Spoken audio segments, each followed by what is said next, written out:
Good evening and welcome to the program. We have as a guest for you tonight, his name is David, and he's a good friend of mine. I've known him for, how many years have I known you now, David? Any ideas? Maybe 10. 10 years? Yeah, okay. Since 1999, at least since 1999, so. That's quite a while, actually. Yeah. That really is. My how time flies. It does indeed. And I ran into you just last week. Yes. Do you want to talk about where we ran into each other? Is that okay? At the Castro Country Club, yeah. Okay. That's okay. Which was a wonderful surprise. I have to say, because you're a person that I wasn't expecting to see in a long time. Let me just backtrack a little bit and say, in my own recovery, there were some people that I looked up to as being non-judgmental and always were very open. And I, over the last, I went into recovery about a year and a half ago. Right. Okay. And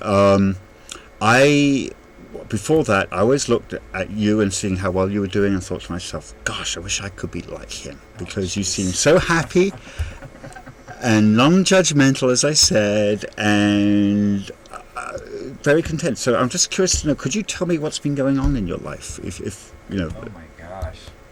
Where do I begin? Well, I don't know. What's been going on in my life is completely different than it was when we knew each other before. I mean, it's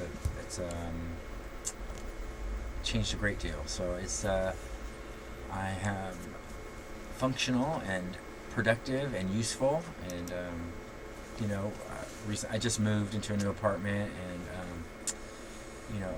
I'm in business for myself, and I'm doing really well, and I'm just one of the key things that keep me going is being helpful and useful to others, and being of service. So I think that if I was going to talk about anything, that would be the thing that I would talk about that really carried me through the program, and that is that when people, for instance, when you walked into the rooms, that was such a joy to see somebody from, and that happens a lot, is seeing somebody from my past come into the rooms and get clean and sober and change their lives, or the hope that they're going to get clean and sober and change their lives, because that world was very very dismal, very harsh, and so the word toxic comes to my mind, right. Actually. Yes. It was a difficult situation, being homeless or near homeless or struggling and having to fight to get money together just to buy drugs or alcohol, and it just it's a big change. And so because I've been given this great life and doing a little bit of work, I want really desperately to share that with other people, especially people that I was close with on the other side of that spectrum. And so it's really good to see that you came in, and so whenever I see somebody that I know come in, I'm always, open my arms and just give them a big hug and welcome them to a life that they never thought they could have, and hopefully stick around and get it. As a matter of fact, you made my day last week for seeing you. I was really, really, really thrilled. And you do look really well and healthy. You've been places as well, haven't you? Yes, I travel all over the world right now. I'm actually getting ready to go to, in a few months I'll go to East Africa, and I'm going to do the Serengeti, and but I've been, I go to Europe, and I travel a lot for work, so that's my, I do a lot of traveling. I just got back I went to Berlin and London and Paris and the south of France, so yeah. Is that your first time abroad, or is it? Oh no, that was my third time abroad. I've actually been, for a few years now, I've been traveling a lot, so I've ended up in these kind of obscure places in Jamaica or Bermuda or someplace like that, but I spent a lot of time in New York and Chicago and DC. So, Okay, that's great. Actually, I'm having a little bit of trouble with the graphics, as because I have to do everything myself here, which is fine. And I wanted to get the phone number up here. In the meantime, which I have it, but not when we switch to. Oh, look! How about that magic? Yes. Well, the wonderful world of television. Yeah. So that is marvelous. So you do a lot more traveling now than I think. I seem to recall it was hard to even get out of one's apartment back in days of yore. I was something of a homebody, and here I am, no longer a homebody but a studio body. Right. And are you getting out of your apartment? Finally. I know you're going to the gym. Yes. You're spending a lot of time at the gym, I love the gym, and I remember seeing you at the gym a couple of times, so I was really pleased. It's sort of like that indicator to me that I'm getting out the house finally, right? House, right? Yes. Even if it's only for 3 hours a week. Right. Well, it's something. Yeah, it is. Yeah. Which gym do you go to? I go to Gold's. Okay. Actually, I go to the gym SF, right, which is next door. Right. But I liked Gold's. It was a little expensive. I guess we shouldn't critique gyms. It's a non-commercial. It is public access, though, so you can right, do whatever you want, right? Theoretically, can you dip your finger and do all that? No, I'm kidding. It's capable. I myself don't like swearing. Yeah, that's me. Right. Okay, but if it's part of your art to swear like a trooper, then go ahead. Okay, because I think that's what's important, is that the artist should have the freedom to express themselves, and that's a very important thing. I can't imagine you in any other medium. What, me or complete freedom of expression. What, right here, right now. It's live. It's 6:06, September the 1st, 2009. Unfortunately, because we're supposed to accept phone calls, okay, there is no there's no operator or guard on the phones. So somebody could call. And it's completely instantaneous. Oh, wow. In other words, I can't edit them out. All I can do is just put the volume down and sort of tap dance and things like that. Call and ask some crazy questions, whoever you are. Yeah. Well, this room is absolutely amazing because, for most of my adult life here in San Francisco, I've dealt with paranoid people. Right. And it's so bizarre because here you are in a room, it's like the size of a large walk-in closet, right? And you've got 1, 2, 3 cameras, right? So and then nobody calls in. Uh-huh. So your big paranoia is not that people are watching you, it's that people aren't watching you. Well, but you get used to it. You do. Right. I mean, so far, I'm not even sure if people are probably making dinner. Right. It's great. I've gotten away with murder on here, actually. In fact, there's some bloodstains on the carpet that we don't talk about. Okay. A mess is what you just said. Okay. That's what we do. So how do you get this? Is this helpful to your recovery, being here and talking about your sobriety and what you're doing how your life is changing? Or is this a part of you being able to kind of categorize or catalog your life as you grow and change and see where you go? It's kind of a big deal, right? Those are very good questions, and the short answer is yes. Yeah. To everything you just said, because I use this as basically a catalogue. In fact, the footage I show, in fact, there is some footage I'm going to be screening in about 2 or 3 minutes, which is of my recent trip to Guernville. Is part of my cataloguing of my process. And when I was in Walden House, my teacher, my counsellor said, I'd like you to keep a journal. Right. And I just bought a pocket camera. And I said, well, I'll do a video journal. Right, at least it's more interesting for me than writing it down. So I did, and it proved to be rather interesting. I learned tricks and techniques, and then a part of the Walden House thing is you're supposed to do this whole thing where you're supposed to do volunteer work. Right. So I said, I'll do volunteer work, but only for Channel 29.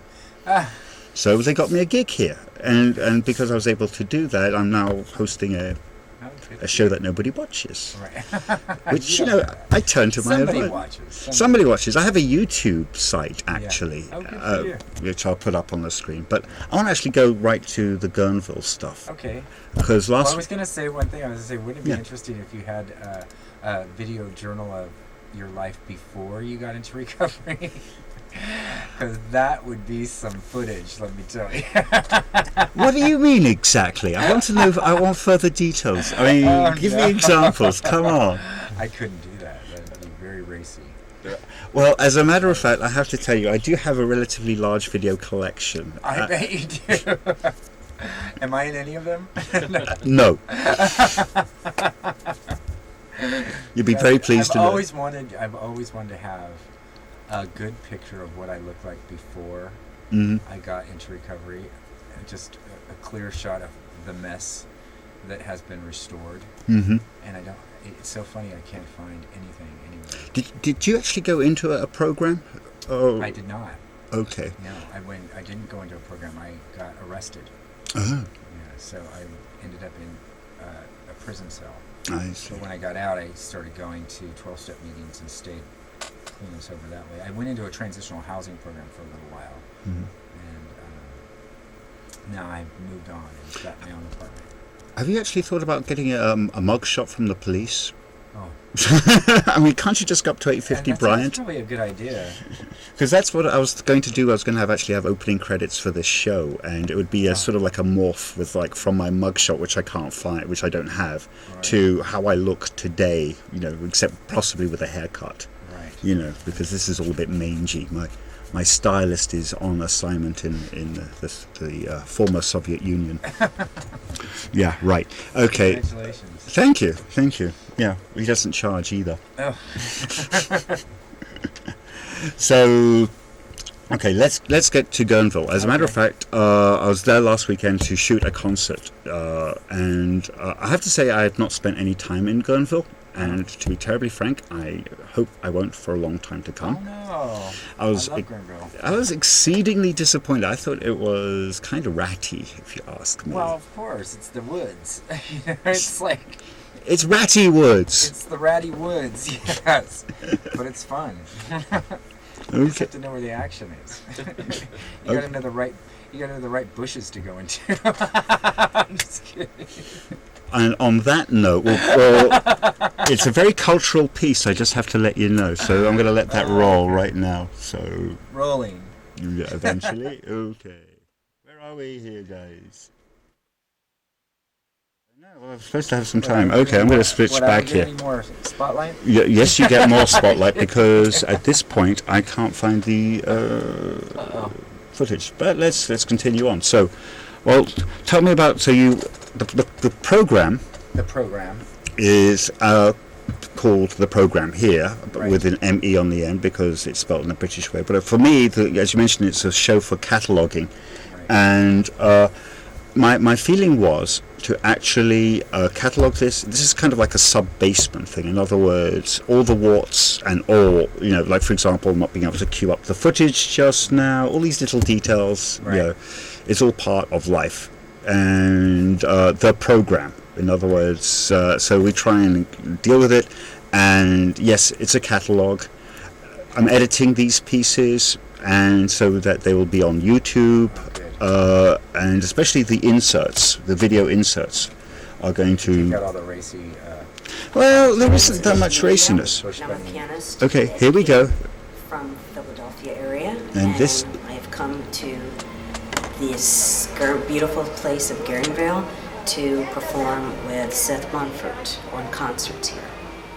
Well, yesterday was interesting because we played at an auto show as well as in a mortuary, and today we're going to play at a resort where they're bathing as they set up the chairs of an entire 30-piece orchestra with a pianist, and that's going to be myself as well as Seth, and some other soloists. So the greatest thing about Seth is that he's able to do all of these innovative things with music, and he's bringing music to the people.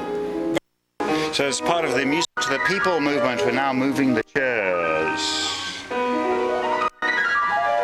The 35 Peace Orchestra over to the Triple R Resort. Also,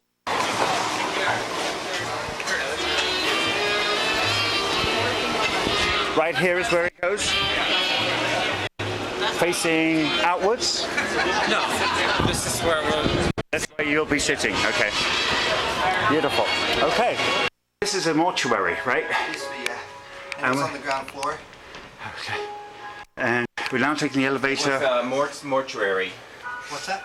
It was Mort's Mortuary. Is that what it was called?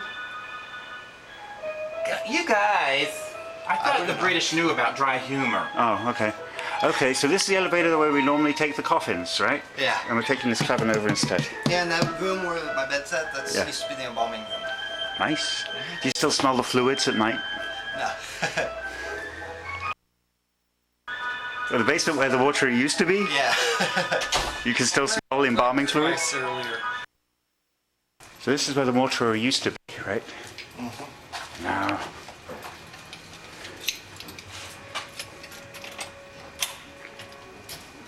Well, hello. looks like a coffin. It's a Clavinova. On its way to the resorts. How exciting. That's amazing. Okay.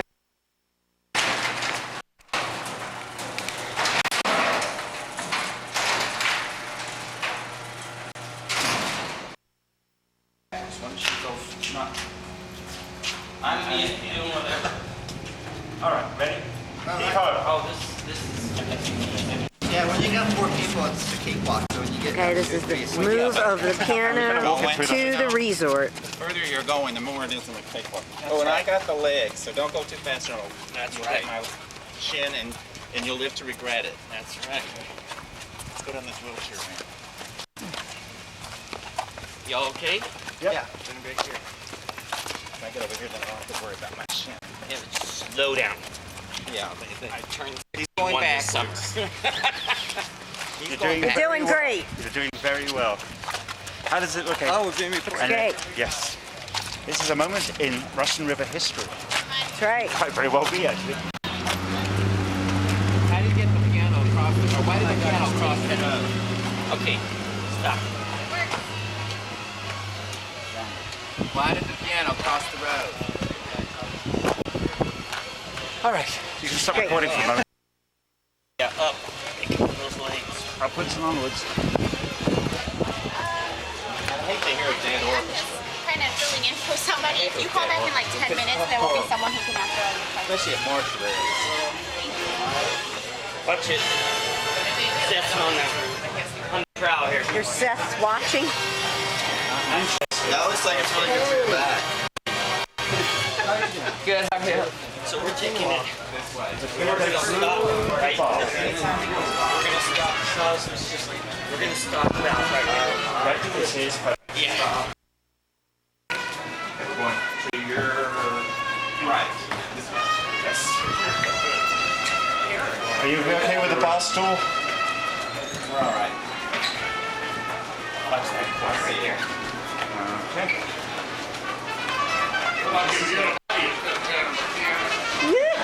Oh, so we're talking about the body in the piano. It's the coffin from the mortuary. Yeah, we're okay. Now I'm going to set it down here because I have to regret this. Yeah. You can bring that back and forth. No, I didn't. Where is it? It's probably in the main room over by the wall. Is that where the embalming took place, the main room? My room, yeah. Is she recording this? I am. This is bringing music to the people. That's right. And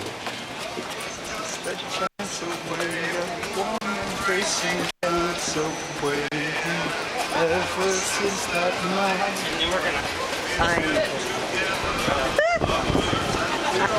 I'm the one doing the bloody stuff.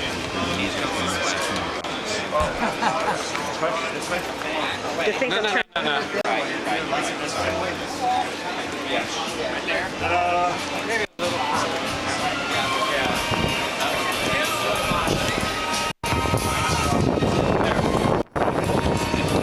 Ta-da! That's awesome. Thank you so much.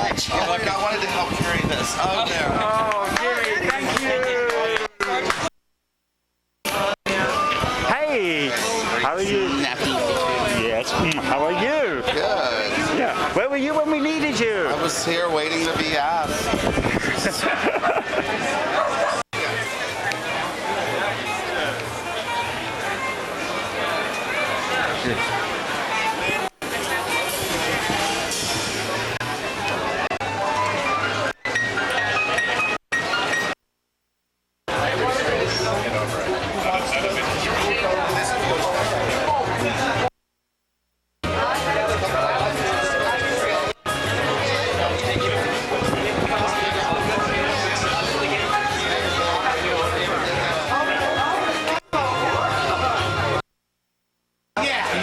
I like guys without very long. I shave my balls, but one time I like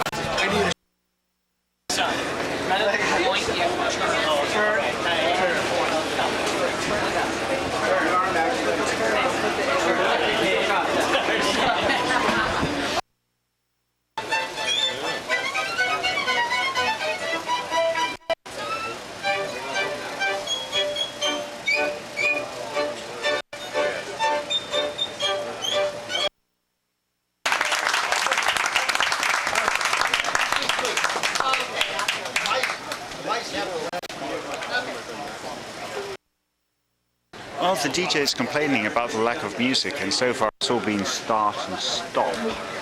And, well, they are a help to help move some of this equipment out here. You know, it would be nice if there was a little more of a... Let's get back. Okay, as a matter of fact, we didn't get a chance to see them perform. The female pianist did a fabulous job. I want to, in the last 30 seconds, thank David. Thank you, David. Thank you. And thank you for watching. I know the whole thing was something of a well-intentioned disaster, but but you know, still they kind of brought music to the masses. Stay tuned. Next week we're going to have a fabulous show for you, and we're going to be concentrating on visual arts. So with that.